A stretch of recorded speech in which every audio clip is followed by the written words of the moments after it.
নির্বাচনের আগেই কি নতুন পে স্কেল? সরকারি কর্মকর্তা কর্মচারীদের সেই দীর্ঘদিনের প্রত্যাশা নতুন করে আলোচনায়। নবম পে স্কেল ঘোষণার দাবিতে যখন আন্দোলনের প্রস্তুতি নিচ্ছেন কয়েক লাখ সরকারি কর্মচারী, ঠিক তখনই ভিন্ন বার্তা দিলেন বাংলাদেশ ব্যাংকের গভর্নর। তিনি স্পষ্ট জানিয়ে দেন, ত্রয়োদশ জাতীয় নির্বাচনের আগে নতুন পে স্কেল ঘোষণার কোনো সম্ভাবনা নেই।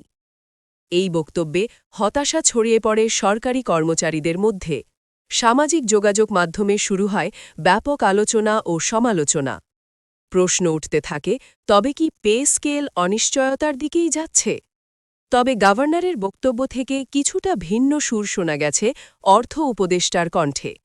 বিষয়টি নিয়ে গণমাধ্যমকে দেওয়া প্রতিক্রিয়ায় অর্থ উপদেষ্টা সালেহুদ্দিন আহমেদ জানান, বাংলাদেশ ব্যাংকের গভর্নরের বক্তব্যের সঙ্গে সরকারের চূড়ান্ত অবস্থানের সরাসরি কোনো সম্পর্ক নেই। অর্থ উপদেষ্টা বলেন, নবম পে স্কেল প্রণয়নের জন্য ইতোমধ্যেই কমিশন গঠন করা হয়েছে এবং তারা কাজ করছে।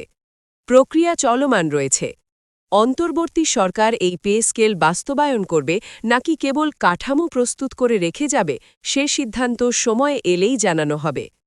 এই বক্তব্যে পুরোপুরি আশ্বস্ত না হলেও কর্মচারীদের মধ্যে আশার আলো পুরোপুরি নিভে যায়নি, বরং দাবি আদায়ে আন্দোলনের প্রস্তুতি আরও জোরালো হচ্ছে।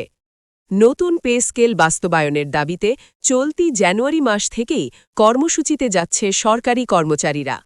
বাংলাদেশ সরকারি কর্মচারী দাবি আদায় ঐক্য পরিষদ ঘোষণা করেছে প্রতীকী অনশন কর্মসূচি। আগামী ১৬ই জানুয়ারি সকালে জাতীয় প্রেস ক্লাবের সামনে এই কর্মসূচি পালন করা হবে। একই সঙ্গে দেশের সব জেলা পর্যায়েও প্রেস ক্লাবের সামনে প্রতীকী অনশন কর্মসূচি অনুষ্ঠিত হবে বলে জানানো হয়েছে।